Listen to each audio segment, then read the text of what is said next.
Good garbage is one that's been separated, keeping the good stuff and recycling the good stuff, and landfilling the bad garbage.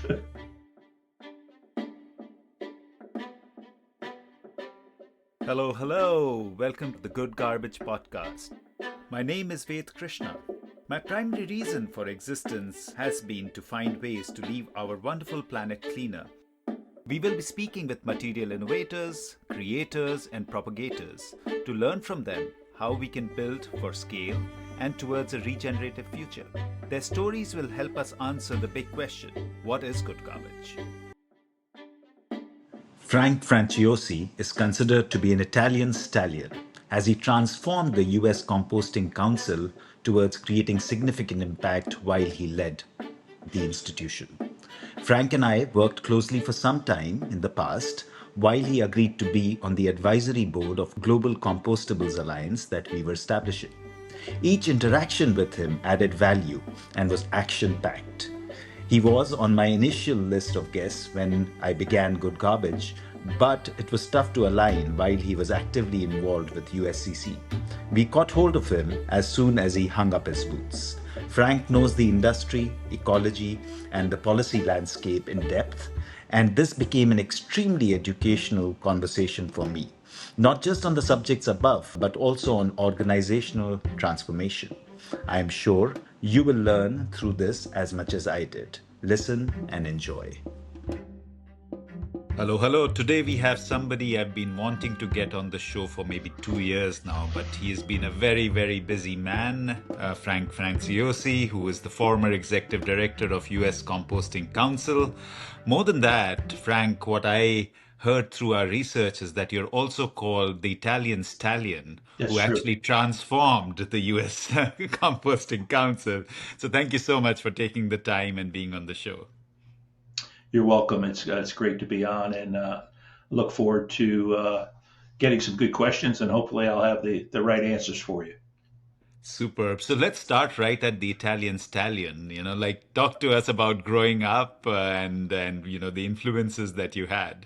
I kind of got that nickname from Wayne King, only I had joined the council, back in the 90s and ran for the board and was actually served on the board for about 9 years at different levels, from treasurer all the way up to president. And there was a lot of changes going on at the time. The council was really just starting out, like with our STA program and things like that. And we really weren't doing hardly any lobbying or any type of stuff like that. So Wayne was a former helicopter pilot in Vietnam, so he was very regimental and wanted to go in and make changes and put in things. So I was kind of his lieutenant as a vice president, and he coined the term Italian Stallion because we kind of went in there and made some major changes and really developed what it is now today. And it's taken about 10 years, over the last 10 years, to get it where it is today. And a lot of it is just structural changes and things as basic as accounting, which I never thought I'd really be into accounting.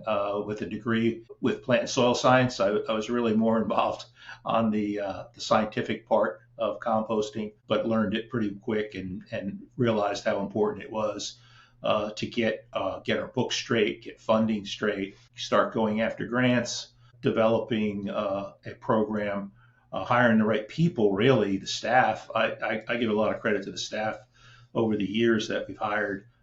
We put the right people in place and every one of them was always passionate about the industry, which really, I think, helped us move it along, as fast as we possibly could. Yeah, and I noticed that you've been connected to soil, plants, gardening, yard work, literally all your life. So talk to us more about growing up and the influences that, how did that come about? Was it just inborn in you? Did it kind of become like a side job that you kind of got into? What attracted you to this kind of work? I've always liked being outside. I've always liked being in the landscape. interested in plants, interested in how plants grew. My degree is in plant and soil science from West Virginia University, a bachelor's degree. But after I graduated, it was we were in a recession, so it was hard to get jobs. So I took a job in New York City. I did interior plantscaping for hotels and a lot of the offices. We did events and so forth, and learned a lot about that business. And then started a tree business with two of my fellow classmates from high school. That's kind of where at first, like my first experience with composting was looking at the wood chip pile in winter when we dumped the wood chips from the back of the truck.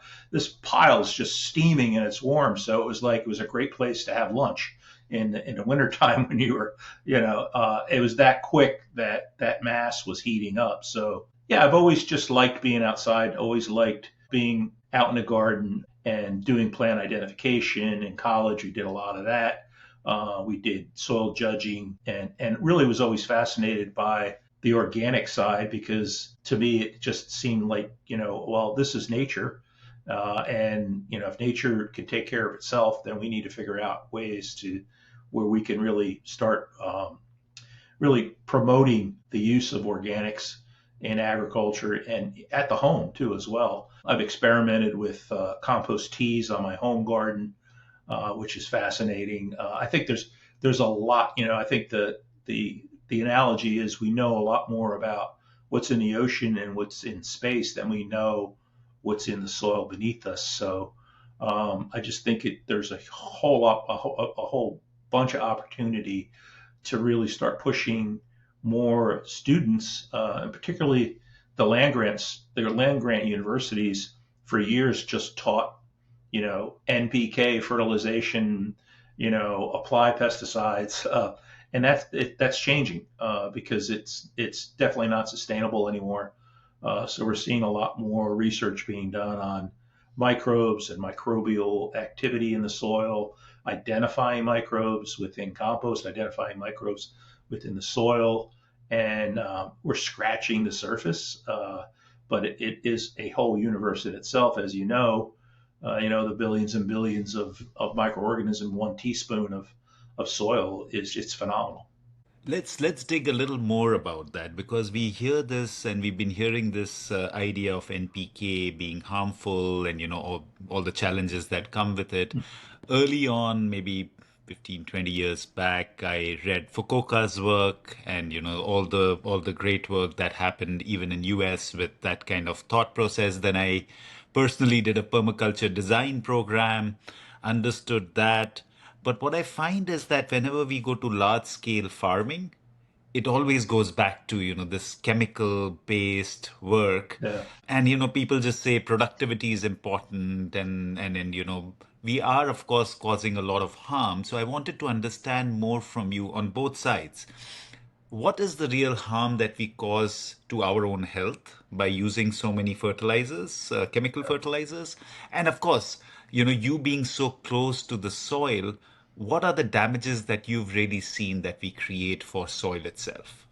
Well, I think, the monoculture cultures that we grow here in the U.S., a lot of it has to do with the markets and demand, like corn, the big crops that are out there that are planted. So I think the farmer gets told, by either an extension agent or the fertilizer rep or the manufacturer or the soil scientist, here's your soil test results. You need more nitrogen, you need more phosphorus. So I think they're just looking at it from that standpoint. They're not looking at, and they're also looking at yield, obviously, right? They want the best. But I think farmers are starting to look at the overall productivity of the soil long term, and you're seeing more look at inputs. Okay, so if I can apply compost to a certain crop, and you're not going to see this, you're going to see it more on specialty crops than you are on the big crops.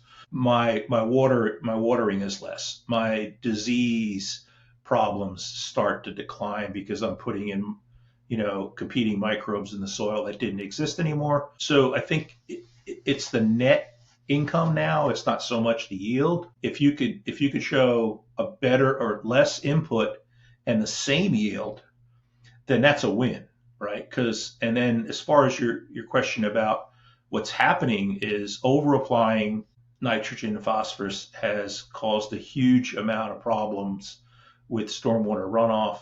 Farmers you have to plant green areas and grass strips and filter areas around there, but the runoff is all going in our streams and our rivers and winds up in the ocean. And we have huge algae blooms. You look at Florida, what's happening there with the red algae, and then you look at the other parts that are happening with sediment runoff as well. So, and NPK is doing nothing for the structure of the soil. It's doing nothing for the microbes in the soil. It's not housing the soil, and we're burning off carbon. We're burning off carbon by a couple of things. One, over applying nitrogen at continuously over the years, and then tilling. Tilling is probably so you're seeing a lot more no-till. Planting with cover crops, planting directly in cover crops, leaving stubble in field where the old adage was, and I think farmers like their tractors. Let's face it, right? They like to till. It's like, hey, I'll put my headphones on and go out and plow the lower 40. It's kind of the American way. When you see the John Deere pictures and all those things over the years, everybody likes to get in their tractor, but you're seeing a lot more precision agriculture now. We really are just starting to do more research on those inputs. This past year, we got a USDA grant. It's a 5-year grant that the council will be working on in California, Colorado, and Washington on different crops, specialty crops, looking at carbon sequestration in the soil with application of compost, and also looking at yield as well as looking at the water savings and those kind of things. So I think it's getting back to accounting, right? It's the net. It's not so much the yield in this case. So I would like to see. I don't think you're ever going to see compost because of the cost of applying it, and the availability is the other thing. It's not available in most areas. But you have some states like California that are incentivizing the application by offsetting some of the costs to either transportation or apply it. So I think as they grow and that program grows, and you see more and more farmers using it, then it'll become a staple. It's like anything else. Farmers are very curious if they see something that works on the other side of the fence from a local farm, and they find out that farmer's been applying compost. Guess what? They'll copy it. So I think that it's a slow turn. It's not a fast turn, but we need more research. Really, USDA needs to be funding more research on organics, specifically in agriculture. And I think agriculture, the agricultural market in California obviously is the largest compost market probably in the country for compost use, but we're not seeing it in some of the other areas. You'll see it on small gardens or specialty crops. So the research, I think, has got to be done, and USDA needs to fund that research through the Farm Bill. A lot of that money, people don't realize that the Farm Bill, 85% of the Farm Bill, it goes to food security programs like WIC and stuff like that, and the remaining 15% goes to research. So, and a lot of that research is lobbied by states that have land grant universities. So you're seeing more of that money going there. And so it's really up to the land grant universities to start really, realizing that, we need more research on organics. So just taking that a little further for my own understanding, we hear about this all the time that we are kind of damaging the soil by putting more and more kind of NPK, fertilizers, pesticides as well. And there's this food bowl area in India where my growing up was, and again we heard we are losing the topsoil. totally, by just continuing to put more and more chemical fertilizers.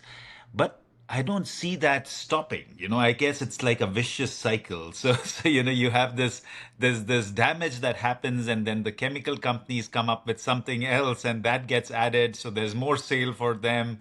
So do you really feel that there'll be a point at which people will realize that, trying to challenge nature and putting in more inorganics is harmful, or the chemical companies are going to benefit from this damage in soil where you'll add more stuff in order to mitigate Yeah. that damage? How do you see that dynamic working? Well, I mean, there's a book out there. I forgot the title of it, but it's about civilizations that have failed, and a lot of them are failed because of their soil. They couldn't grow the crops that they needed to grow to survive. So that's a scary thing that could happen in different parts of the world for sure. I think some of that the chemical companies certainly sell the bill of goods, and they're pushing yield, and they're looking at it from a strictly a nutrient standpoint. They're not looking at the carbon that's in the soil, the organic matter that's in the soil. And then, the other thing that happens with less organic matter is you don't have that soil glue, so you get more sediment runoff. So you're losing it, through that as well. So I just think that it can only benefit by using it. You're not going to hurt your crop by using compost. And all very basic research has been done, in the 1950s and 40s, that said that if you're adding organic matter to the soil, you're holding more nutrients, and you're making those nutrients more available. And then compost in itself, you're not going to get most composts across the world are maybe if you look at it from an NPK standpoint, it's like a 1.5, right? So farmers are like, well, I can't. I need 12 pounds of nitrogen. How many tons of compost I have to apply to do that? Let's not look at it that way. Let's look at it okay, you're adding carbon, you're adding organic matter that's going to hold the nutrients better in the soil. And then, nitrification, not all that nitrogen is plant available right away. Same thing with the phosphorus and the potassium. It's more of a slow release fertilizer. So you do get a residual value from applying it, not just, the first year you probably get the most, but you do get a residual value of, they say, 5%, over several years. So if you're reapplying every year or even every other year, you're still benefiting by doing that. So I think those are the things that they're not looking at. They're not looking at those. Those are important things to look at that they're not really considering. I would hope that chemical companies start realizing that, yeah, it is a good idea to start incorporating more carbon into your soil, and that USDA just passed through NRCS a carbon recommendation on using both compost and biochar, as well as carbon amendment 336, I believe the number is. So it would be nice to see the local NRCS fund the applications, and that's what that 336 is for. But not all the states have adopted that, and it has to go all the way down to the local level, and then the farmer has to prove the benefit. So one of the things that we're working on before I left was at the USCC was a carbon calculator. There are some out there already to figure out like what's the benefit of using that, but also and the research that's being done that I mentioned earlier should also support that as far as water savings and adding carbon to your soil. So that would free up some funding, and kind of like what California does now is they're help funding the application of compost. So farmers start using it and they see the results, and it's getting back to, oh, it works, let's do it. Yeah, what of course I think what we see is the long term versus short term as well. Yeah, You want short term yields, so you yeah, see that okay, yields are going down. And what I've seen, at least traditionally, again, either the farmers were planting a nitrogen fixative kind of product plant, like a lentil in Right. between. Or what I saw growing up was that in between the two big crops, they would in between plant like a sun hemp, which is a nitrogen fixative, and Right. then turn it over before. So they would just kind of plow They it call that over. like green Yeah. manuring. Green Yeah. manuring. Yeah. That's what was the Yeah. traditional thing, but that stopped literally. Yeah. Everybody And just kind of puts that NPK worked, now. right? It That worked worked. for They should. years, of Yeah. course. Yeah. Yeah. Well, you're going to see a lot of farmers here in the U.S. plowing in soybean because China's not going to buy our soybeans. So I don't want to be political, but just some of the wrong moves that we've made that impact the local farmer. I mean, it's that's important that these guys, they're battling the weather, they're battling losing land to gentrification and housing developments and and they're aging out and they're like, do my kids going to continue the family farm? Well, if I could sell it and make more money selling it, I don't want to get up at 4 o'clock in the morning and have to look at this farm. And it's really, to me, it's hardcore America. We grew up with is farming. So yeah, we got to take. If you look at the most productive soils in the U.S., they all have high organic matter. So it's like this is a no-brainer. Like look, if you have poor soil, it's sandy, you need organic matter. If you have clay soil, you want to make it more productive, you need organic matter. So and it's available. But I mean, we have more organic matter through food waste and biosolids and then that we don't know what to do with it's crazy that we incinerate organic matter. That's just absolutely ridiculous. And yeah, we landfill it. Yeah, we get some methane, but we're really not getting the collection that they say we're getting because they don't really start the clock until that cell has been completely covered and is able to be collected. So a lot of methane is going up in the air. So to me, AD with composting on the back end makes sense, or straight composting even makes more sense from an economic standpoint. A lot less capital expenditure to put into a compost facility than it is to put into an AD facility. So you're seeing more and more farms, particularly manure, where you'll see AD, and they're using, also using the digestates back on the field. So yeah, it's getting back to what I said earlier is like getting back to nature because nature knows you know, what to do. We're the only living organisms on this planet that create waste and don't recycle it. So to me, and I do think the larger waste management type companies are really grasping and looking at. I see more of their facilities going up. I see them buying more facilities, existing facilities, and they're looking at the the opportunity. It is a more capital expensive operation than putting it in a hole and burying it. But you got to figure nobody wants a landfill in their backyard, right? And the cost of siting a landfill, lining it, and then because now the old landfill's covered, now you have to move another 50 miles outside of that city. The transportation's costs go up. So if you could recoup 35% of your waste stream in organics and keep it local and use that to create jobs and produce a local product that could be used anywhere, whether it be on ornamental landscapes or in any type of growing of food. It just makes a lot of sense, and the carbon footprint of transportation is huge. If you look at New York City and what they do now, thank God they're starting to compost now. They're also doing a lot of AD, but they bale their waste, put it on barges, and then take it to a train station and then export it to another state. What's the carbon footprint of that? Right? What's the cost of that when you can take it and handle it locally? And when I mean locally with New York City, obviously it's within a 100-mile radius, but that's it's better than shipping it 400 miles. Pardon my ignorance, but what does AD stand for?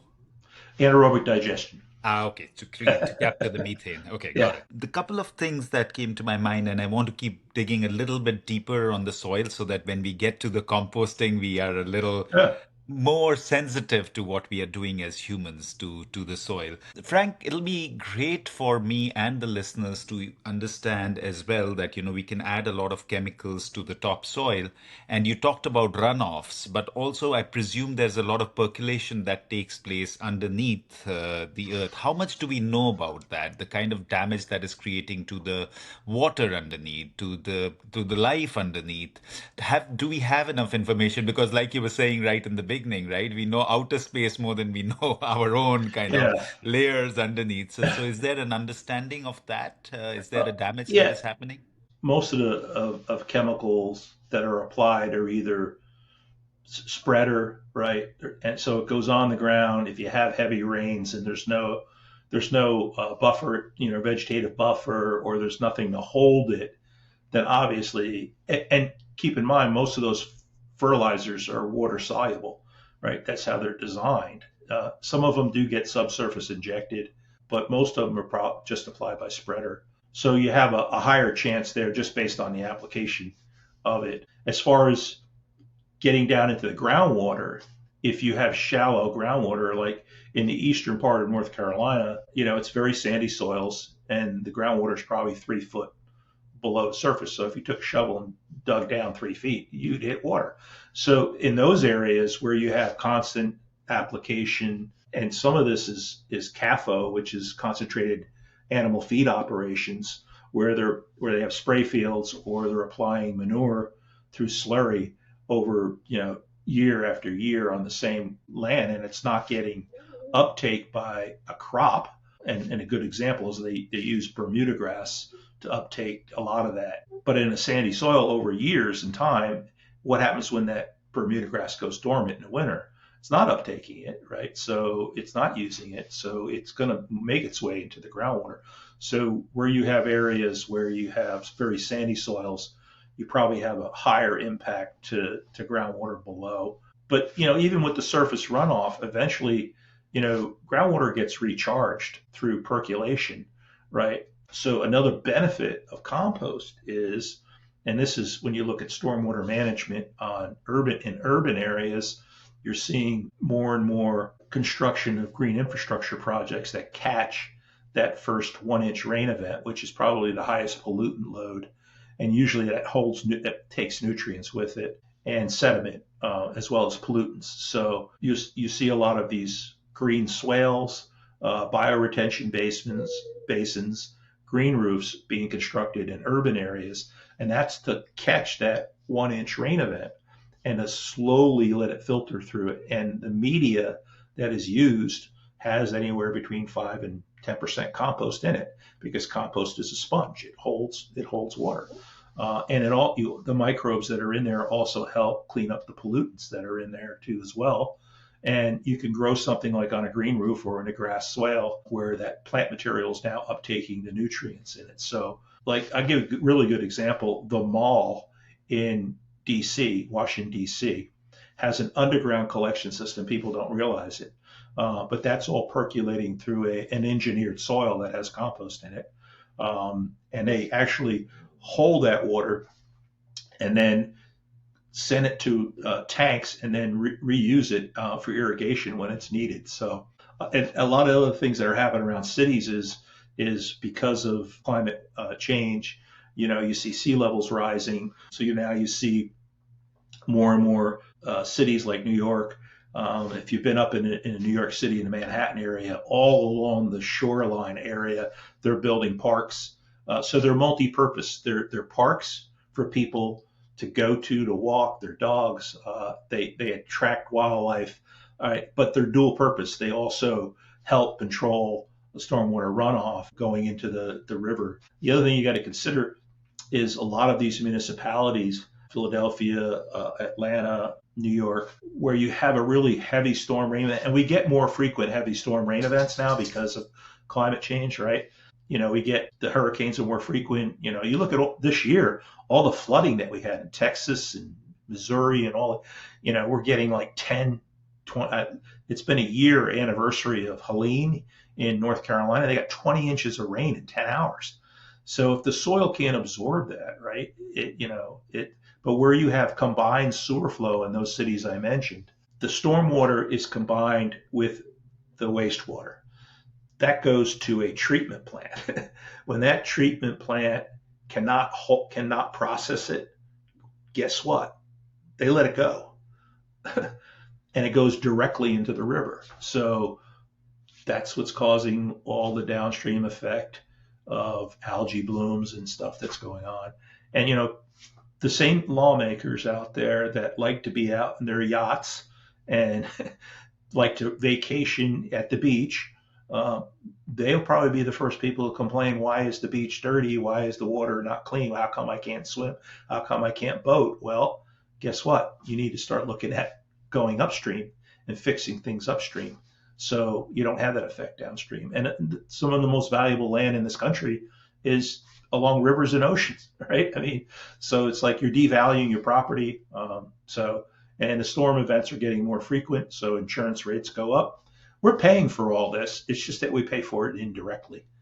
Yeah, it's so complex, and we don't realize the impact one decision has on multiple kind of spiral Yeah, effects that happen. You mentioned earlier, Frank, about soybean and China not taking. The other one I am very familiar with is the whole GM, genetically modified products. GMOs. And the same thing is happening with all the Trumponomics right now between India and US. So one of the things that is on the table is that India must buy US farm products and India doesn't buy GM. So corn is a big thing. So Yeah, there's a huge negotiation happening. So I presume that in the GM movement as well, they've created products that may be more akin to the chemical fertilization kind of structures. So just want to understand before we move towards composting, right. this bit on GM as well. Is that something that is a challenge as well for humanity, or do you feel that that's not that much of a challenge? I think a lot of it is genetically modified, and corn is probably one of the first. The whole idea was, you don't want weed competition in your fields. So you develop a corn that will not die when you spray Roundup on it, right? Or other weed controls, right? So if you have corn that's just starting to come up and you have weeds, right, you could spray over the corn, kill the weeds, and the corn survives because it's genetically modified. So I do think what happens over time, though, is again, nature has a way of adapting, and eventually, you get to the point where you know nothing's effective on those, on that. Now, I'm not so sure about some of the other stuff that's done with insect control, but I know weed control is probably the biggest one. But then if you're over applying weed control all the time too, that's an issue too. I know, Roundup does not have a long-term residual in the soil. It breaks down pretty quick. But again, over applying over year after year after year, and then eventually these you get genetically modified weeds that are not going to be able. So what do you do now? Do you put out a stronger weed control? Again, you're chasing in a circle here. So to me, it would be better to look at something that's going to be a little more natural in nature. But at the same time, a lot of these companies have divested themselves from the chemical business. You don't see as much in the U.S. They've kind of broken off. Dow, DuPont has broken off. A lot of these have broken off into smaller companies, and they're actually looking at more GMO stuff, and also developing seed that's coated to help that with microbials that'll help generate quicker. That'll have that nitrogen fixing bacteria built into it. So there's a positive side of that as well. But I don't think you don't hear about that as much because you hear a lot of the anti-GMO stuff going on all over the place. Anytime you're messing with something like that, I just don't think it's, eventually catches up to you. Yeah, nature has its own Yeah. balance. And just a little anecdote: we lived on a mango orchard in India, and as soon as we moved there, we decided that we can't have chemicals there, and we went organic. We used a lot of organic kind of manure, but there were trees that started dying. And what we were told ultimately is that there are certain pests. There was like a hole borer that would come in and dry out the trunk, and ultimately I had to kind of give in and say that okay, use some pesticides, because you don't Right. want these 40-year-old trees dying every day. So that's Yeah. the other challenge, right? We make the crops so dependent on Yeah. being able to protect. And I guess when you're stopping something, you're not just getting the good side, like, or good side as in Yeah. the pests both which help and harm. The harmful pests come back too, and maybe come back with more fury or something, like you were saying. Yeah. There It's is a true. natural Yeah. adaptation that happens. And so it's so tough to move back as well. With all good intent, I had to give in. I had to say that, okay, guys, go ahead. Yeah. I don't want the trees to die, so use what you will, and we'll figure it out again. Yeah. There is a lot of work being done on natural competitors. Like the boll weevil, cotton boll weevil wiped out cotton here in the U.S. years ago. They developed a way of introducing sterile males into the population, and it's pretty much eradicated. So there's some natural ways of doing it. Getting back to the soil, adding compost and compost teas, although again, the research is not there yet to be specific, but a lot of that is okay. If you have detrimental organisms in the soil that are causing disease problems, soil-borne disease problems, right? You have natural occurring microbes that are antagonistic or even predatory to those bad bacteria and algae and funguses. So when you introduce those in, you create a more competitive environment for them. And the teas are almost like, it's like a shot of fireball to the because it's a concentrated version of those microbes in a liquid form, and that can be applied foliar or drenched. And so we don't know the mechanism, like the exact mechanism that what happens in there, but a lot of the anecdotal stuff, and that's why you see a lot of organic farmers using it. We're seeing a lot more compost teas actually being used on golf courses now and golf courses are notorious for applying a lot of chemicals. But if they could save one fungicide application, you're talking thousands of dollars. So if they can brew their own compost tea on site there and apply it, it's a lot cheaper, and they're creating a better environment, and they're not putting as much fungicide, and they're saving money. Let's face it, that's what they really want to do. Yeah, there have been so many influences for me over time. We talked about Fukuoka's work, One Straw Revolution. There's another guy in India called Subhash Palekar, and he calls it zero budget natural farming, yeah, ZBNF. And it is very interesting. And he studied a lot of things, and this is coming from your compost tea idea. And he created this concoction with basically cow dung, cow pee, some water, some soil, etc., etc. So there's this whole kind of tea, and his Mm-hmm. whole idea is all we really need to do is to be in service of earthworms. Like they'll Oh, do the rest, they'll do the tilling, and they'll do the nitrification of the yeah, soil, etc., etc. If you excite them enough and give them enough to thrive, the rest of the work is being done by natural organisms like the earthworms. So it's been very interesting. It's just that you have to have the time, the patience, the courage to be able to kind of go on with, despite yeah, farming is not a few months result process. It's like a 5-year, 10-year churn. So yeah, you have to really be at it, and that's where I think we falter many times. yeah. And we live in a society that it's instant gratification, right? If you can't say it in a 10-second video clip, then it's not worth it. So yeah, and when you transition from chemical to organic, and I've done this on my home lawn, your lawn becomes a junkie on chemicals, and so you get this. oh my, it looks really bad. And then slowly you get a transition by going more organic. So it's a slower turn. A lot of the stuff that you kind of talked about is like integrated pest management where they're using both.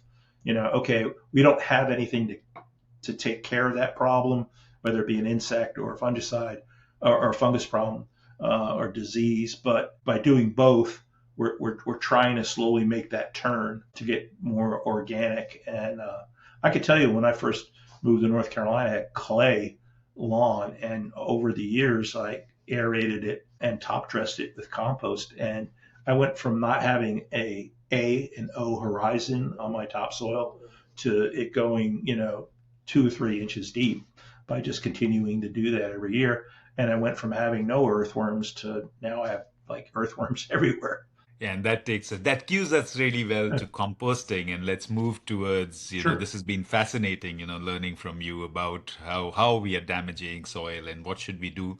And let's move to the US Composting Council and all the work you did. So talk to us more about the journey on getting into the US Composting Council. And I know that you've literally transformed that organization. So talk to us, as much as you can about that journey.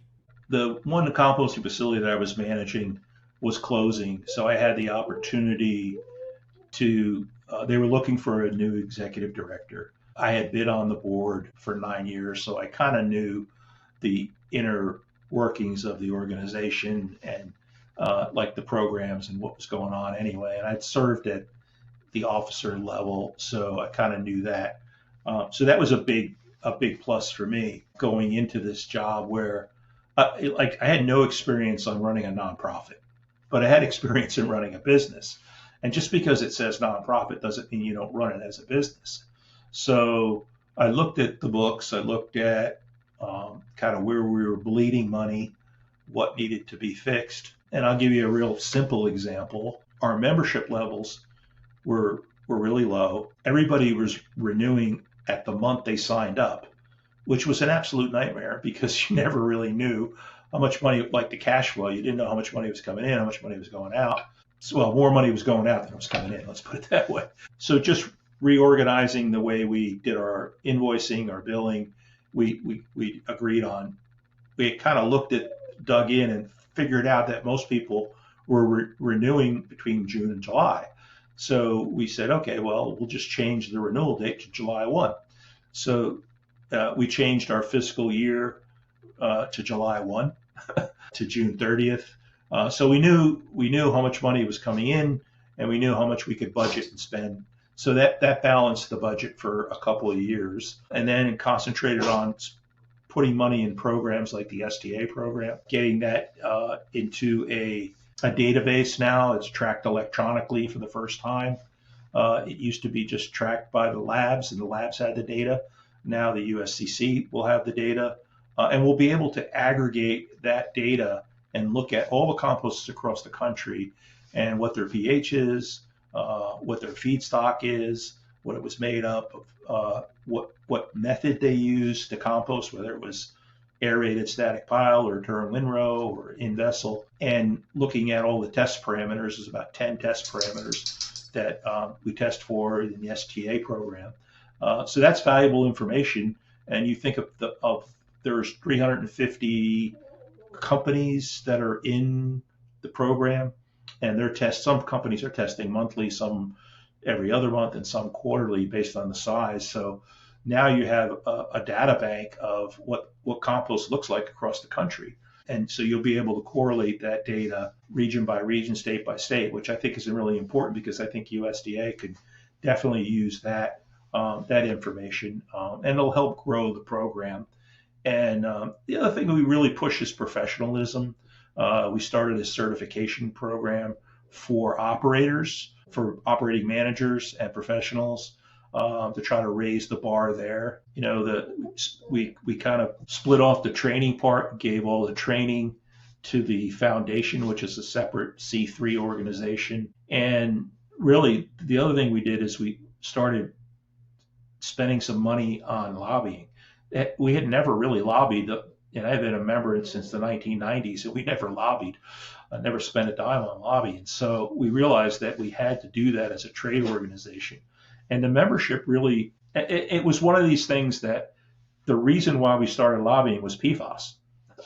And so it was a problem, but what it did is it galvanized, it brought people together, and it made us realize that if we're not at the table, then we're on the menu, you know? So, so we're like, okay, well, we need to start knocking on doors and making ourselves, we created pretty good alliances with a lot of the waste companies, a lot of the other organizations, C3s and C6s that had issues with PFAS. So we were able to kind of galvanize with those groups and also jump on with their lobbying as well. And we created a task force that was really a passive receivers group, which included the waste industry, biosolids industry, composting industry, and the water and drinking water and wastewater industry. So, we didn't create PFAS. It was created by the big chemical companies, but we were passive receivers of it.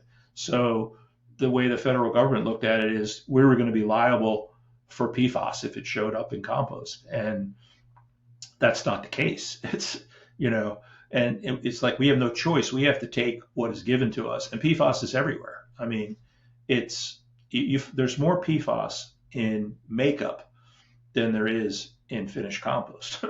There's more PFAS in chocolate cake than there is in compost. So, that helped us realize that we really needed to have like a regular long-term lobbyist. So we bit the bullet, and we have it.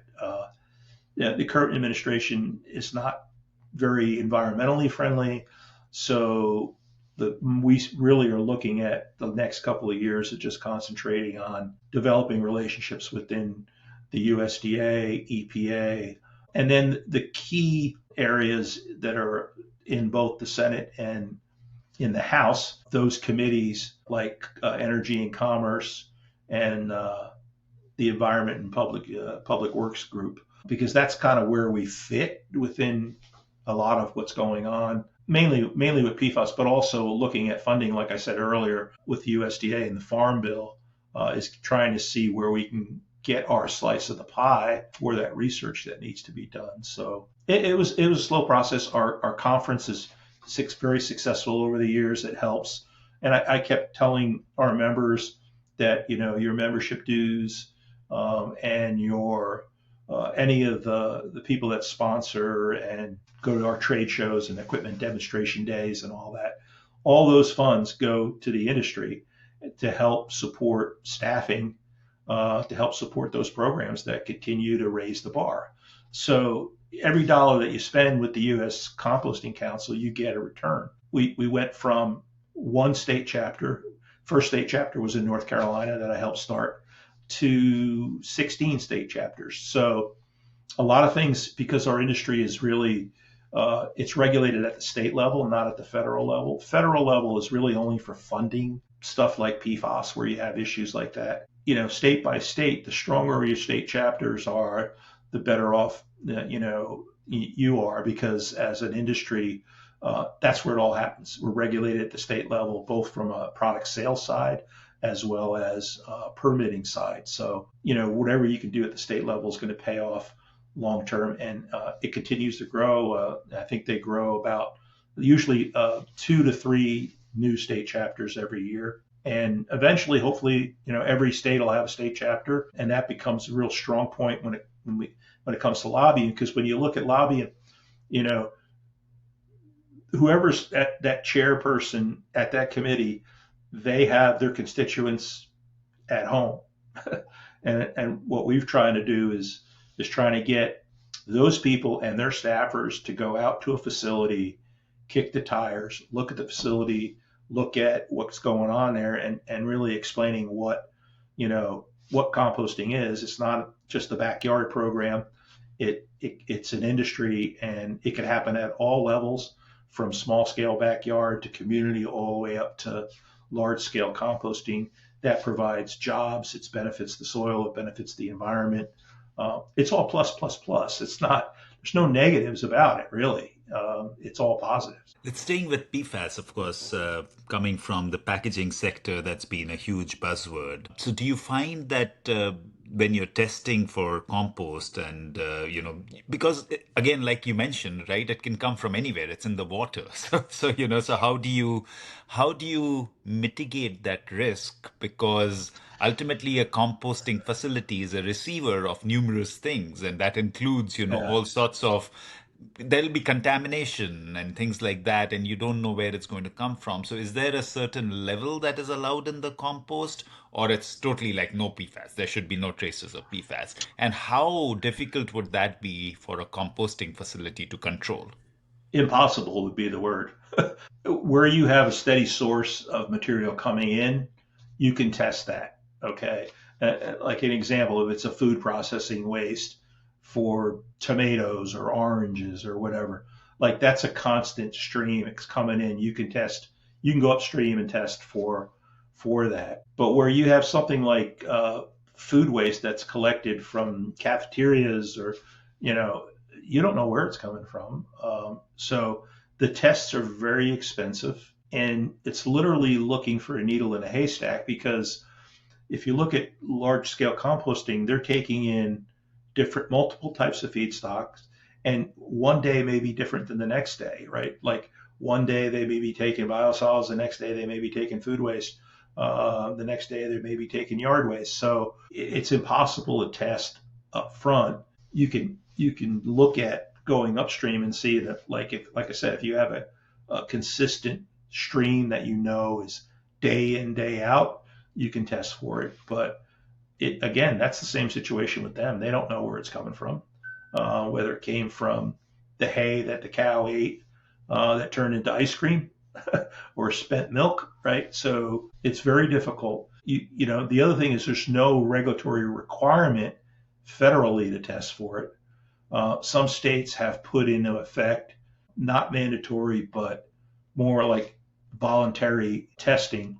The drinking water standard is parts per trillion.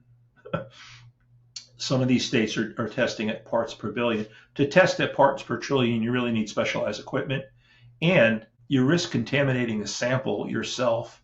If I have a sunscreen that I'm using and it has PFAS in it for some reason, and I go like this and I put it on my hand and put the sample, I may be contaminating that sample. So, and that's just an example, but there's not a lot of labs that test at that level. It's an expensive test, and it's ludicrous because composters do not intentionally put PFAS in their compost, but it does come in, and they're shown there's higher levels of PFAS in rainwater, in lake water, in stormwater, in soil surrounding the general public in our bloodstreams than there are in compost. So it's ubiquitous, and the only way you stop it is to cut the spigot off. You got to go all the way up to the big chemical companies and say you can't make this anymore. So with the change in administration, EPA has kind of backed off a little bit on it. I know the drinking water standard is probably still one that, and it's very expensive to clean. You can clean PFAS in a liquid, but in a solid, it's pretty near impossible to clean it. So, got to stop it at its source. Yeah, and that's always so much better to not put something rather than Yeah. putting something Yeah. and then trying to Right. remove it. The other very interesting experience we personally had as well, and we were very impressed, and you mentioned it in passing, was the CMA certification. We just thought Mhm. it was so great because it was testing in actual conditions compared to just lab. Right. And so, talk to us a little more. And of course, we have to switch to packaging because that's the meat and potatoes Yeah. of this show. But talk to us. Let's pivot that way. Coming from the certification bit, how did that evolve? And of course, there is a certain amount of income that can be generated, but for us going through it, it felt like we were in a place where there was a more puritanical bent of what it would do to the soil rather than just give a certificate based on a certain lab test. So what was the genesis and the thought behind it, and how did that whole thing evolve? Composting Manufacturing Alliance. really started as a spun off of Cedar Grove composting, where they were taking a lot of compostable packaging and they created their own. They had a list, Cedar Grove approved.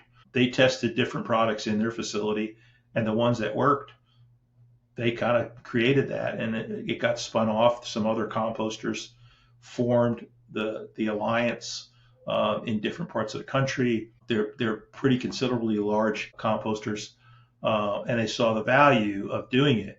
I mean, the foundation also, the Compost Research and Education Foundation also has a field testing program that they've done. Test results from that are publicly available. Composting itself has a lot of variables. So every operation is run differently. The methods are different, but also not just the method, but the business operation. What's your residence time? What's your moisture content? What's your starting CN ratio? When do you get finished product? So these are all business decisions that a composter has to make, right? So not every product is going to work great. And I'll give an example. Probably the one that's the most famous one is compostable cutlery, right? You need to have some good wet conditions that maybe have some agitation, that these are not going to break down first pass, maybe second pass. They're thicker, whereas a bio bag, compostable bag is going to pretty much break down pretty quick because it's thinner.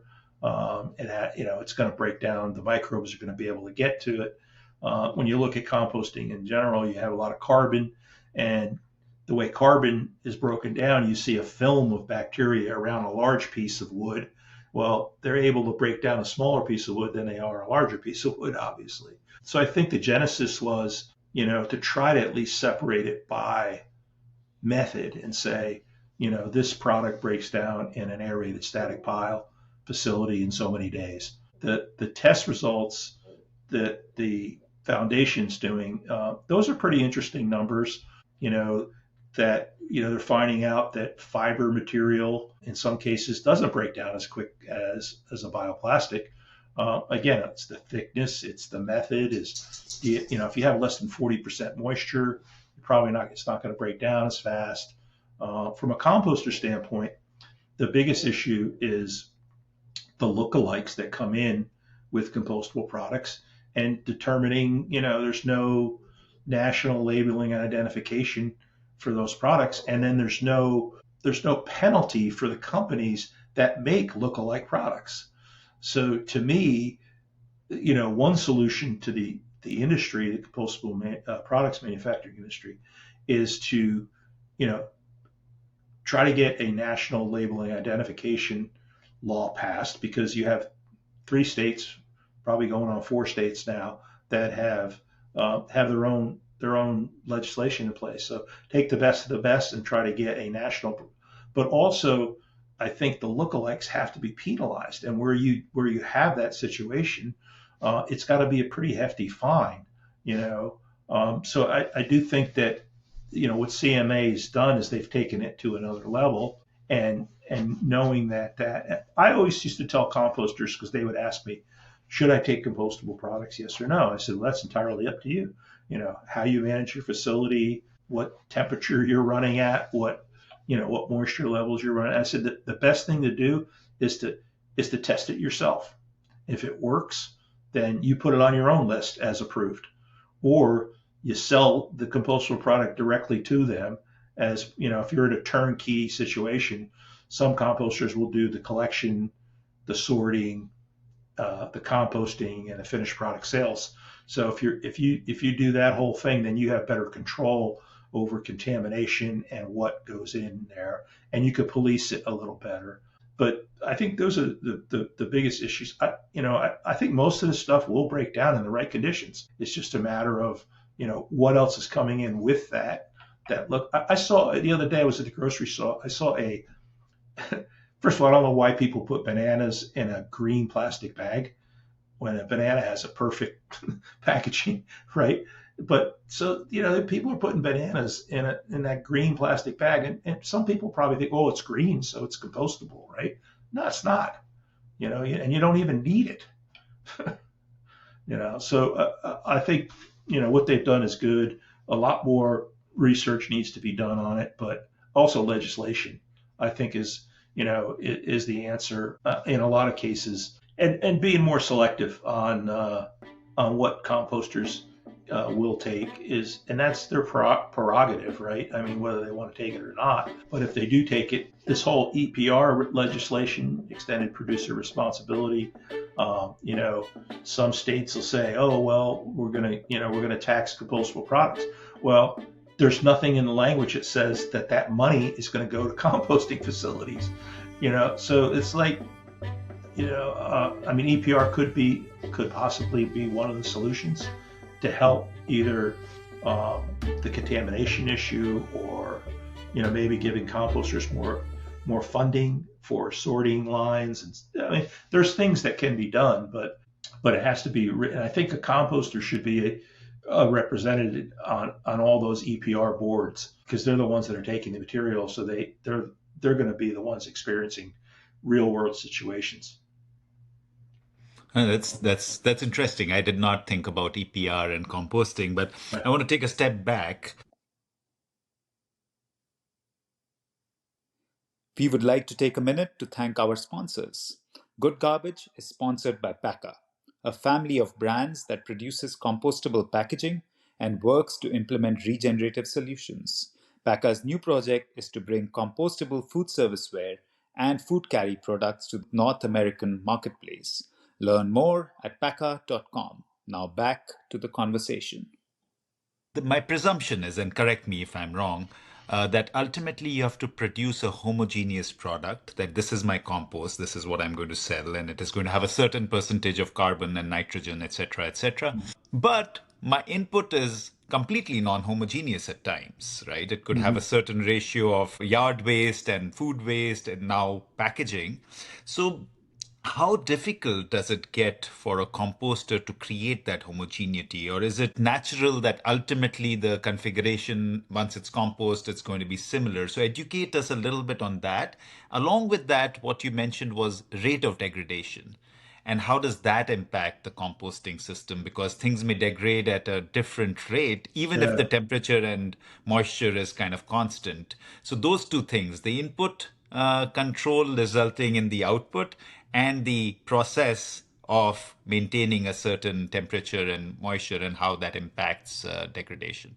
Well, I'll start with the process, and that, ideally you want to have, more than 8% oxygen, and ambient air is about 19. So if your pile is porous enough, you'll get that.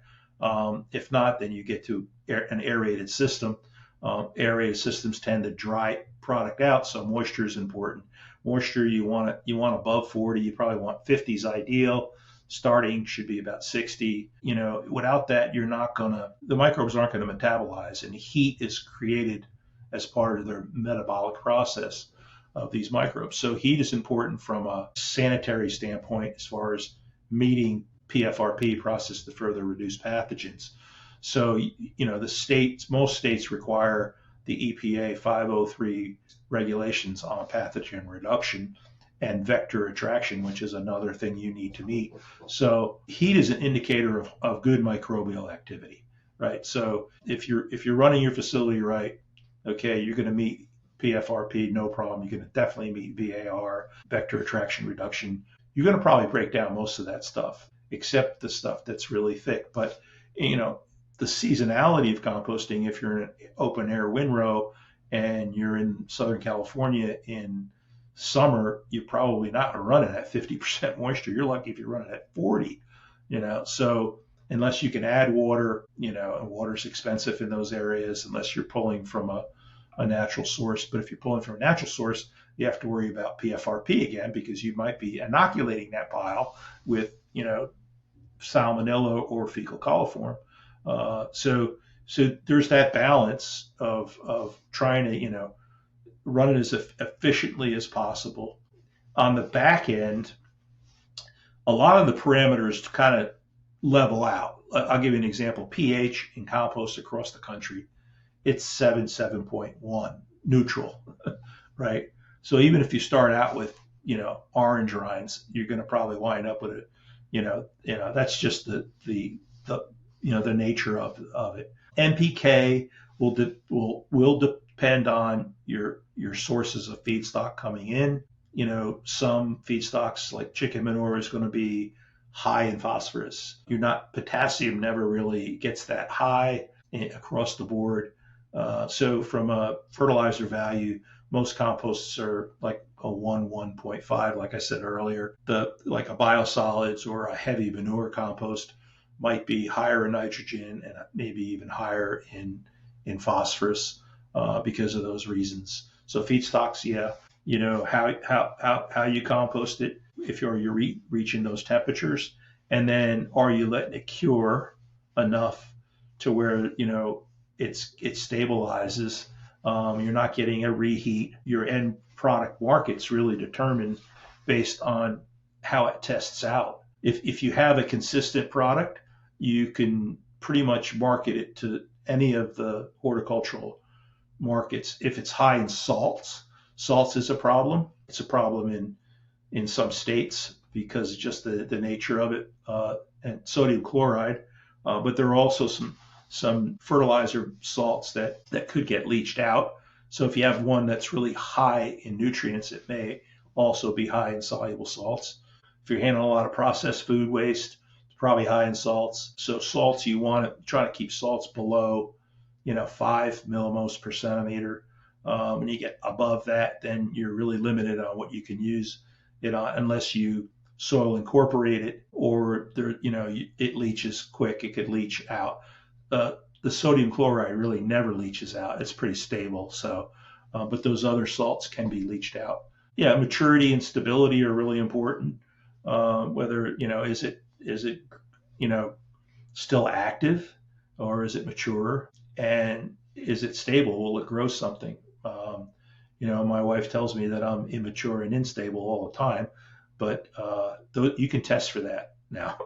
So one of the things that the USCC has is the STA program, which is the Seal of Testing Assurance program, which really tests for these parameters, and it should be part of your quality control. If you're going to market your finished product to various markets, you need, just like, we look at composting as a manufacturing process. You're making a product, so you want to have quality control and quality assurance standards built in to the process, and a lot of that is data collection through required data collection, because the state says, I want to see your time and temperature measurements, and then I want to see your finished product. I want to see, are there any heavy metals in it? Those will come from upstream sources. So pre-testing your feedstocks before you accept them is mandatory.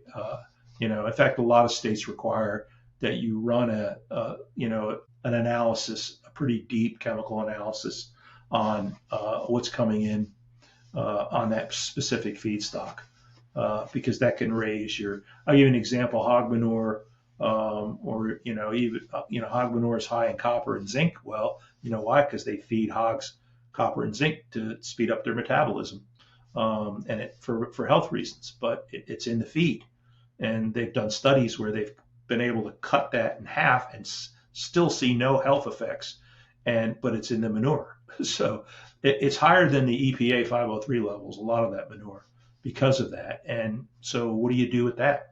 You have to landfill it, I think my wife would agree with you, for me, for immature and unstable, for sure. Yeah. So, so, so I think many wives may agree that we are immature and unstable. Now, coming to packaging, Frank. So of Mhm. course, it's a challenge for the composter to accept packaging, and especially like you said, there is a lot of packaging which is in guise of compostable packaging. So that's a challenge.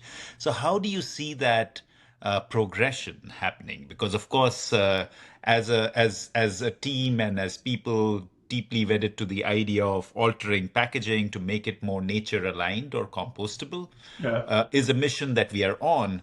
But it's like a chain, right? So if you create a lot of compostable packaging and it doesn't become compost, then what good is that if it's going to again become Right. methane on a landfill? And then of course, that connects to the land use that we talked about a lot. That in the end, if you create a great compost and there's not enough of a market, that's a challenge too. But yeah, it's now coming to the first bit of it. How do you see progression so that packaging can become part of people in the composting business wanting it? I think it gets back to what I said earlier, trying to get rid of the lookalikes. The best thing is those products should be tested at that facility, right? Because then they work. So setting up, trials where, the agreement with the composter has with the feedstock supplier, you could write into that agreement, I'm only going to take, these specific products and list them, literally list those products out.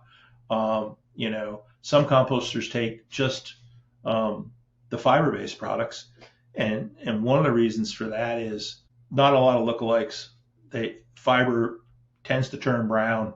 Eventually, it will break down, and it doesn't pop up as a eyesore in the finished product. And then some areas are just strictly going with fiber-based products. The legislation, identification, labeling identification is important. Maybe the composter gets paid more per ton to take those materials. Compostable products are light, so it's not making that much of a difference on a tonnage basis, but the sorting is expensive. And if you could stop it upstream, I think education is the other thing. I think that the compostable products companies could spend some more of their dollars on educating the general public. Where you have successful operations is really where you have what I call turnkey. You have eyes on that waste, and a good example would be at a school, right? You're at a school, they're using compostable products. There's a monitor kid standing there by the trash and saying, your tray goes here, your compostable cup goes here, and so sorting and separating so that you're getting a cleaner stream, going upstream with that, educating the public on what compostable products are and why they're important. They need to bring in feedstock. They need to bring in food waste. So, I've seen companies with compostable cell phone cases, compostable underwear. It's like, it should be food service related, where you have kind of enclosed venues, like sporting events and stuff like that. That makes a lot of sense because it's, they have to, they're not going to have a kitchen to wash dishes. But the contamination issue is probably the biggest issue, I would say, that has to get tackled, but it's not an easy issue. It's compounded, and it has to happen upstream and downstream. And equipment manufacturers can do a better job at looking at sorting equipment on the front end when it comes to, so those turnkey operations, they educate the producer that's producing the feedstock. They have programs in place. It's constant. It's like, because people change over, right? In food operations, they change over faster than any other area. So you got to have them in multiple languages. You got to keep training. You got to keep inspecting. You got to open that bin up and inspect, open and inspect. And then when it shows up at the facility, it gets dumped, gets inspected there, gets sorted there. So every time you handle it, it needs to be inspected. And then on the very end product, having to make sure that end product is clean. There's a lot of screening technology out there. We're finding is everybody's screening really fine now to collect it. The majority of the stuff that's being, contaminated is film plastic. It's not so much compostables. It's film plastic. And then the formulators, I think, looking at, natural process of formulating the product so they know it breaks down into carbon dioxide and water, right? So, and proving that point, because I think that's a big issue is, okay, well, this is a bioplastic, but is it 100% bio, or is it a combination of a plastic and a bioplastic? So anywhere that the formulators can create products that are made from natural occurring, and that's another reason why people go with fiber, right? But some fiber, if it's not a compostable fiber, could be bringing in PFAS. Like a regular, you look at some of these regular paper plates that, the cheap paper plates, and you pour some water on it, and if it rolls off, yeah, it's got PFAS in it. So, it's kind of a double-edged sword. It's just you got to go after the, the people that are not doing it right, educating the public, and also putting in legislation and labeling and identification. It's really hard on some of those products because they're so small and people don't see them.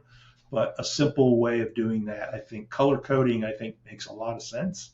I know it's easy to say that, but if I have a green cup, then no other cup can be green. It's a compostable green cup. Yeah. No, that's really smart, and I think visual for a user it becomes so much easier if it's visually. And Yeah. labeling doesn't work either, right? Not everybody is reading the label, so Yeah. and you can have all those recycling things, number three, number five, whatever. But who's really looking at it? But as soon as there's a color code that okay, all compostable products are going to be a certain color, then as a user that it is to go in a certain kind of direction. One of the kind of pipe dreams we've had, and you kind of inferred to it, and hence I'm going to pick your brains on this one. We Hmm. started a program called Regenerative Partnerships. And the idea was that in a closed space, and this could be a bigger spaces like a sporting stadium or an event, but we were also thinking about, say, university canteens where it is a enclosed space. So what if we created a system where all the garbage was going into one trash, which included the food waste and it included the cutlery, and all of that was being converted to anaerobic digestion and creating and piping that gas back into the kitchen facility, and Hmm. then the dry waste being composted. So this was a dream. We never managed to take it off the ground. One of the Because we needed to work a lot with the technology suppliers, and one of the early kind of roadblocks that came was actually with the speed of degradation, because even the cellulose fiber based cutlery, exactly what you said, we were adding oil proofing chemical because oil couldn't seep in. And they said that inhibits the breakdown. It really Yeah. slows it down compared to the food. So, Yeah. so what is your advice if we are to create this program of regenerative partnerships?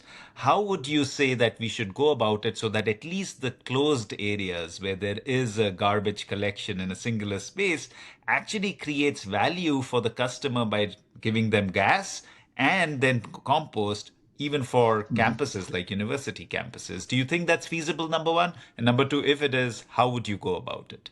Yeah, I think it makes sense. Like a cafeteria type thing makes a lot more sense.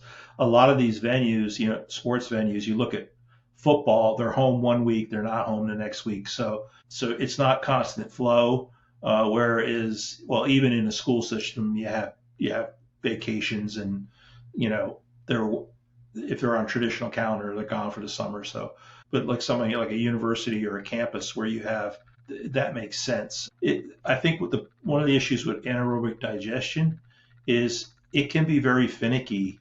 Those microbes, if you put something in there that it could kill all those microbes, and then you're starting from square one to repopulate, and you got to find those microbes. And usually the sources are different types of manures because they bring in various microbes to get the methane production. Whereas composting is a little more forgiving, as far as the microbes go. It may take you longer in a composting facility than in an AD facility. I see the benefit with gas, but if you're, you know, these things, like the ideal situation for AD is constant flow. If you look at it like a wastewater treatment plant or even a farm, is they're feeding those animals the same thing every day. Okay, they're excreting the same thing every day, and it's getting scraped and put into a digester, the same thing. So those microbes are happy because they're getting that constant feed. Where you introduce food waste because of it's not homogeneous. If it's paper products, it's really no value to have carbon in AD. You want stuff that's going to have some energy in it, and carbon doesn't have that. So where you want the food waste. So again, I think the education, the separation probably is a better way to approach it. I think the benefit on these stadiums, and I know like the Seattle Mariners and some of the other big sporting events through Green Sports Alliance, they tout their zero waste. That's how they tag it. And the former president of that organization, he actually started the one in Seattle, and he said we could not meet the zero waste piece unless we included the organics, because that's where all the weight was. So once they figured that out, and I believe all that stuff is going to Cedar Grove Composting in Seattle, they work with them on, they have compost little bag giveaways. Like, I don't think there's a compost bobblehead yet, but they have all these different things that they're trying to show. To me, it's a huge opportunity for venues to show the general public that this is the way it should be done, right? It could be an educational process on top of it. And then, I think they do a lot of donations to gardens and stuff like that too. So there's that whole community thing that could be used as a benefit, and obviously lower cost than trash removal too. Maybe a little bit more upfront in capital expenditures, but long term, I think you're showing your customers that you're doing the right thing. Frank, along our conversation, you've given numerous pieces of kind of advice to packaging producers. But if you were to encapsulate, what will be your few things that the packaging producers need to think of so that the composters are actually excited to take more and more of packaging? So if you were to switch your hats and say that now you're a packaging producer instead of a Mm-hmm. composting guy, so what would you do so that the composters down the line are excited? They literally say, I want more and more packaging to come into compost. So, what are Yeah. those things that you would encourage? Well, I know this has been discussed in the past is, what value added can you add to those products that would improve the finished product, right? I don't know if that's something that you can, that was ever, it's probably thought of, but never really done. I do think if they got a constant source with less contamination, it wouldn't be an issue. Again, their interest is in the weight and the organics part. So you don't want to tell people, well, you need to increase your food waste. you know, that's not very good either. That's not efficient. You want to try to stop that, right? So I think the consistency is the name of the game. And looking at, like, I think it's great to have these companies go out, and the formulators that are formulating the products go out to a facility and see those facilities and see what they're dealing with at those facilities. I think that would be an eye opener for them to do. And looking at, making these products, it's a diverse relationship. You want a cup to be able to hold that hot stuff for a certain number of period without burning that person's hand, but you want it to break down.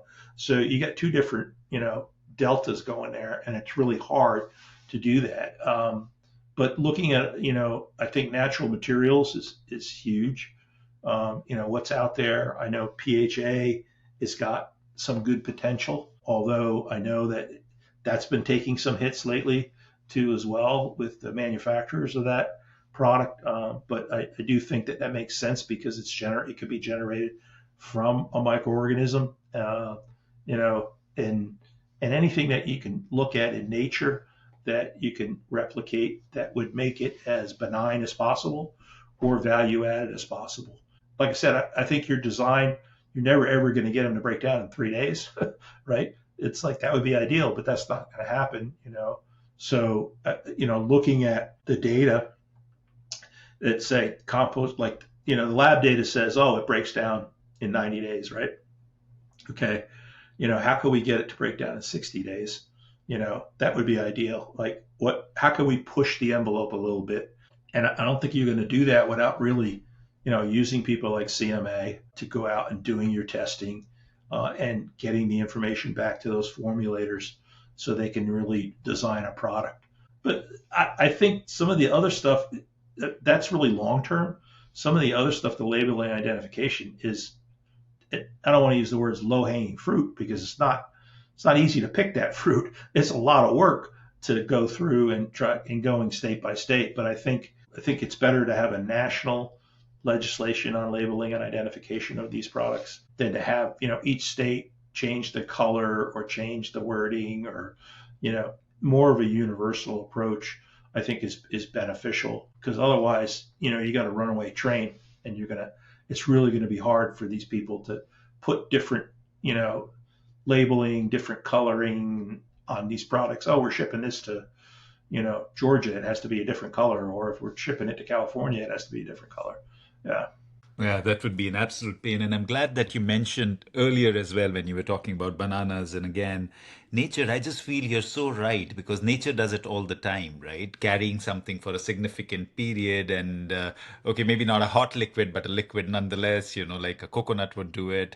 And studying that more and more might result in better products. And, it's the physiology and the chemistry within those structures, and that might create it, because as soon as it's done with the work, most of it breaks down pretty quickly. So it's just the question of how does that work in the domain of human consumption and convenience. So Right. that's something Yeah. that's always a challenge. Mhm.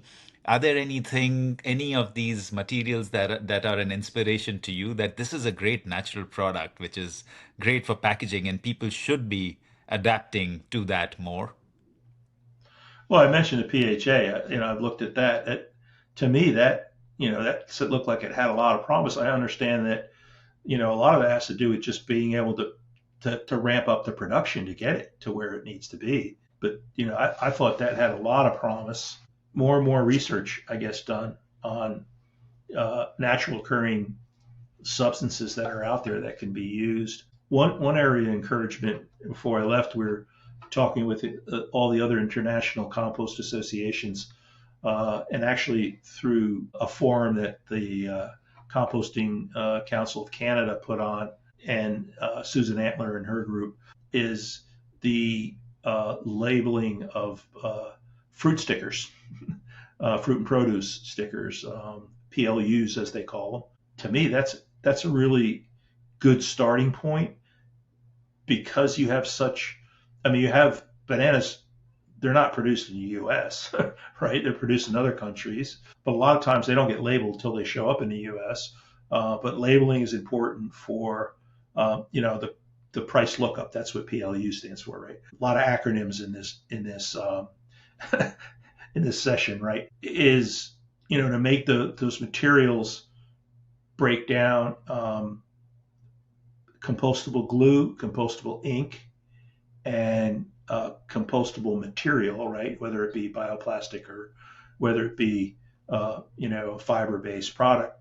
But I know in Europe, and I believe it's 2026, they're going to be really stringent about this. So we talked to some of these international composting groups. We talked to the label makers, and then we also talked with the produce organizations, those associations, and they're all for it. They're all for coming up with a level playing field, so everybody would be using the same thing, which I think is a step in the right direction.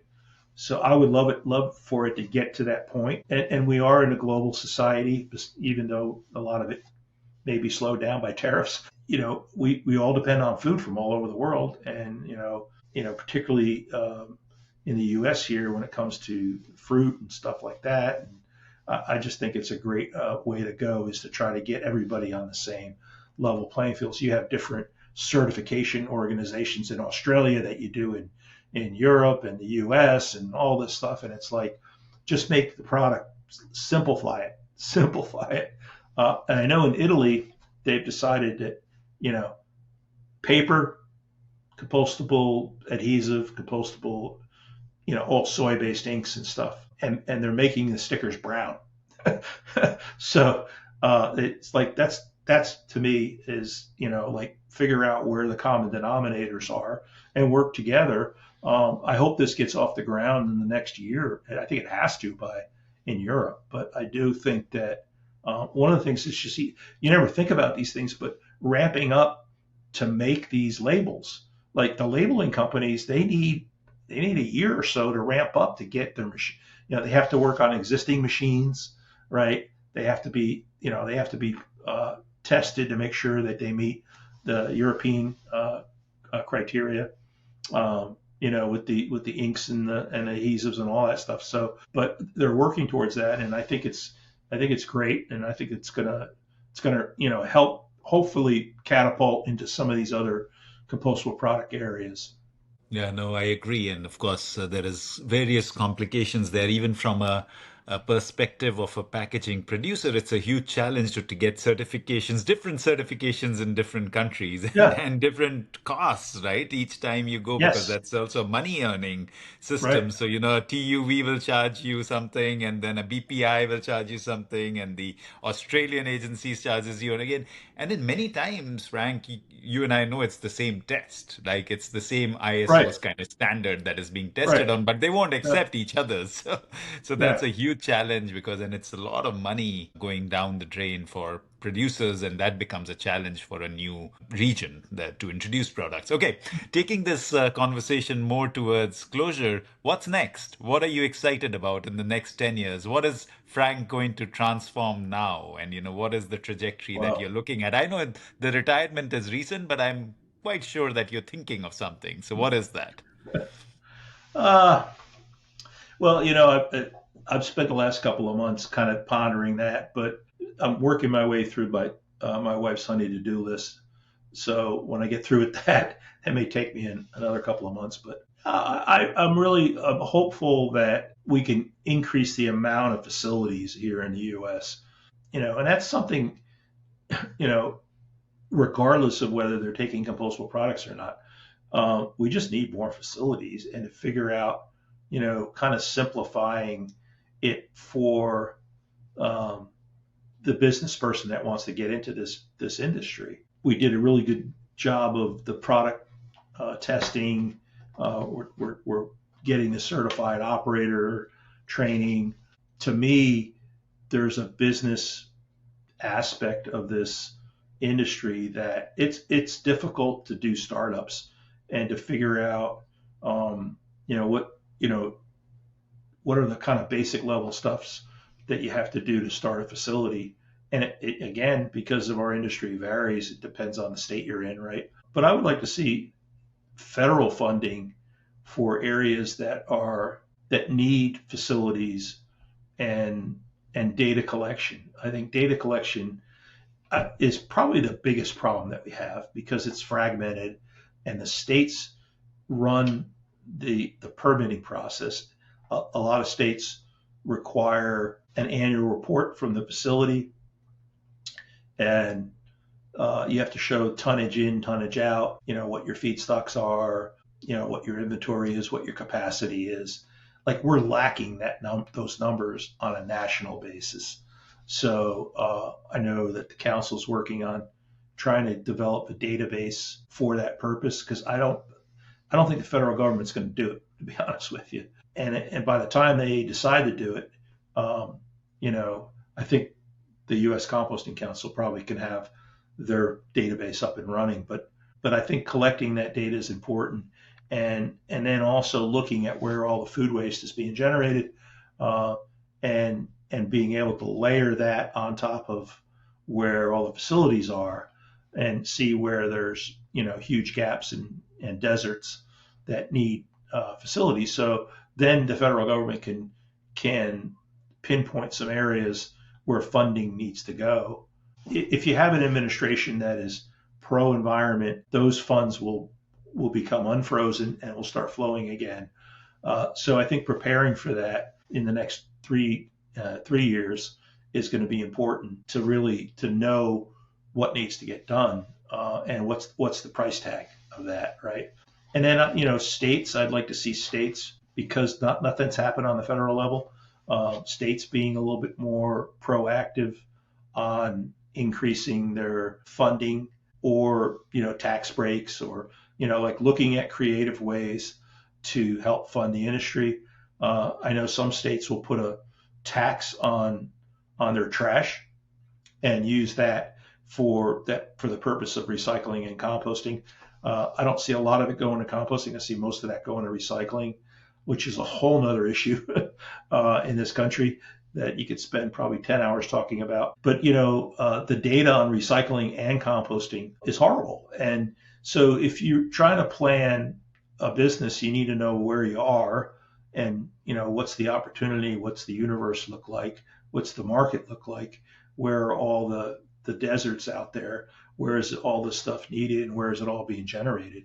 So it's kind of like traveling without GPS. You don't know where you're going. So it's kind of hit or miss. So I think there's a lot of organizations looking at this issue, and they continue to spin wheels because they don't have data.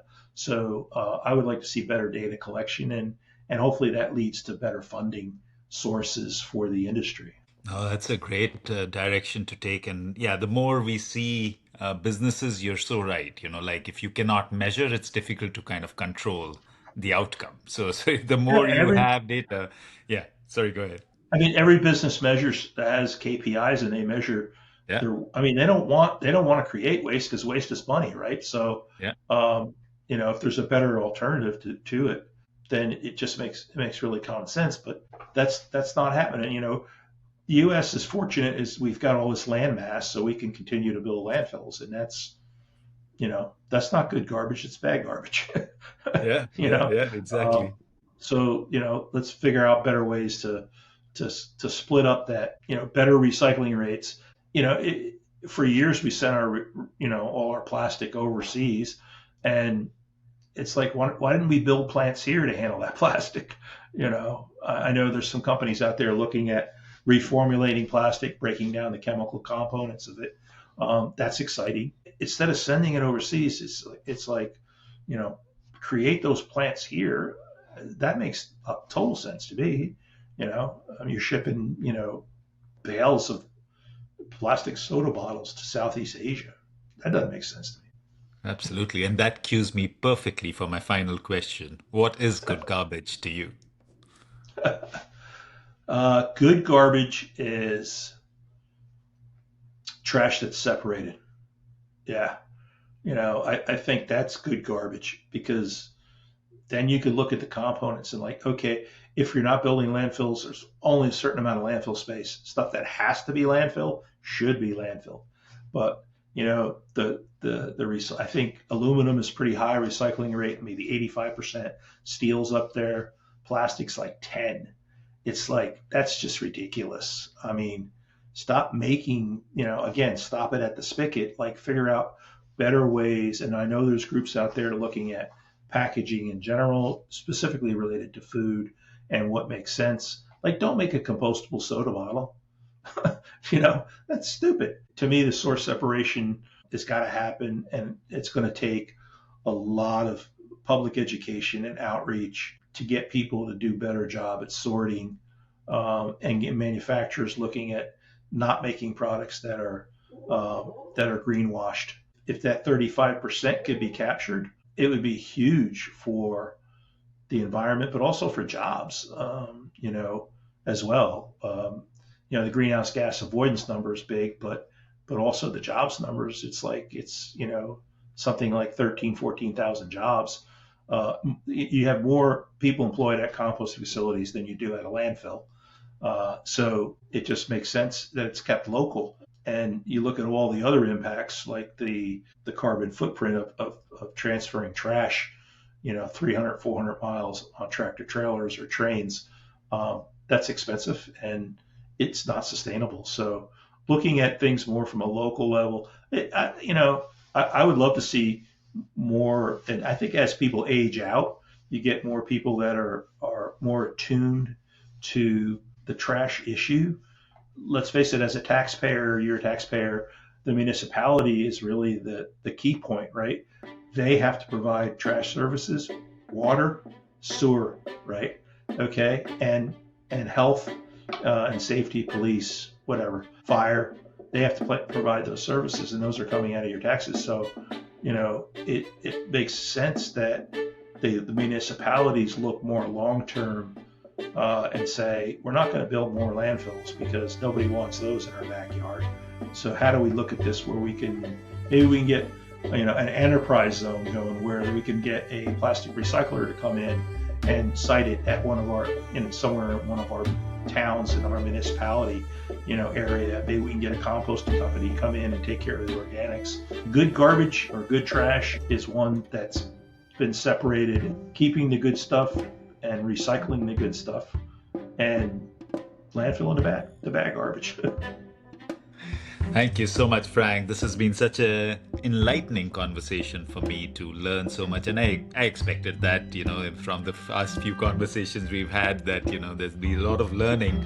So thank you for that. And I'm excited. I'm excited about what Frank will do in the next 10 years as you begin to advise more and guide more, and especially what you talked about in terms of getting more technology and data in place. I'm sure those are things that will actually really transform the industry and make a huge impact. So thank you for the work you've done and the work you're going to do. And I look forward to staying in connection and hopefully learning and working with you. Thank you, Ed. Appreciate it. It was great being on here.